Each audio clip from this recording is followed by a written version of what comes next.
बुलढाणा जिल्ह्यातील शेगाव तालुक्यात पिण्याच्या पाण्याचा प्रश्न गंभीर बनला आहे। 38 गाव पाणीपुरवठा योजना रखडल्यामुळे खारपान पट्ट्यातील गावांमध्ये तीव्र पाणी टंचाई निर्माण झाली असून सरपंच आणि उपसरपंच संघटना आता आक्रमक झाली आहे। शेगाव तालुक्यातील 38 गाव पाणीपुरवठा योजनेचं काम ठरलेल्या मुदतीत पूर्ण होणं अपेक्षित असताना अनेक वर्षे उलटून गेली तरी योजना अद्याप अपूर्ण आहे। यामुळे या भागातील गावांमध्ये पिण्याच्या पाण्याची मोठी टंचाई निर्माण झाली आहे। खारपान पट्ट्यातील अनेक गावांमध्ये दूषित पाण्यामुळे केस गळतीसारख्या समस्या निर्माण होत असल्याचा आरोप ग्रामस्थांनी केला आहे। 1 वर्षाचा कालावधी उलटून गेला तरी शुद्ध पाणी मिळत नसल्याने नागरिकांमध्ये तीव्र असंतोष आहे।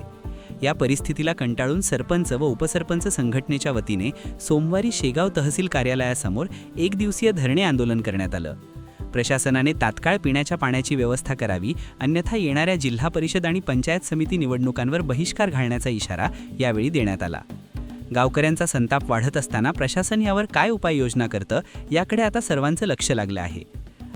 मी राधा सुधाकर बावस्कर तोरडा डीची सरपंच आहे। आमच्या गावामध्ये इतकं खारं पाणी आहे की भरलं तर खारं पाणी एवढं थर बसते त्याच्यामध्ये की बिमाऱ्या वाढून राहिल्या, किडण्या जाऊन राहिल्या आमच्या गावातल्या। इतकं पाण्याचीच परिस्थिती आहे की 2-2, 3-3 दिवस पाणी येत नाही आमच्या गावात। दुसऱ्या गावामध्ये दुसरे शेजारी जातात भरणं घेऊन। इतकी पाण्याची परिस्थिती खराब आहे आमच्या गावात। काय मागणी आहे तुमची? आमच्या काहीच नाही, फक्त आमच्या गावामध्ये पाणी आलं पाहिजे बस, एवढीच हे आहे, दुसरं काहीच नाही। लोकप्रतिनिधीकडे गेले नाही का तुम्ही? आमदार खासदार झाले त्यांचं काय? केलं नाही। आमच्या गावामध्ये टाक्या झाल्या, लगे पाईपलाईन आली, सर्वच झालं, फक्त आमच्या घरापर्यंत पाणी पोहोचून नाही राहिलं।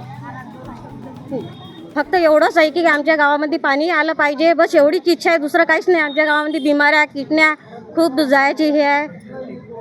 नमस्कार, माझं नाव वंदना गवई आहे। मी तोरडा डीवरची आहे आणि मी ICRP म्हणून कार्यरत आहे। आमच्या गावात एवढी भीषण पाण्याची समस्या झालेली आहे की किडण्यांचे आजार आणि सगळे आजार, डेंग्यू, मलेरिया, टायफॉइड ह्या आजारापासून सगळे आमचे लोक ग्रस्त झालेले आहेत। आमची शासनाला एकच विनंती आहे, आमदार असो, खासदार असो, तहसीलदार असो, जोपर्यंत आमच्या गावात पाणी येणार नाही, आमच्या समस्या सुटणार नाही, तोपर्यंत आम्ही कुठलंही मतदान करणार नाही। आमच्या गावात एकही गाडी दिसणार नाही, सर्व काळे झेंडे लागतील आमच्या गावात। याची सगळ्यांनी दक्षता घ्यावी आणि आमची पाण्याची समस्या हे पूर्ण करावी, एवढीच आमची शासनाला विनंती आहे। धन्यवाद।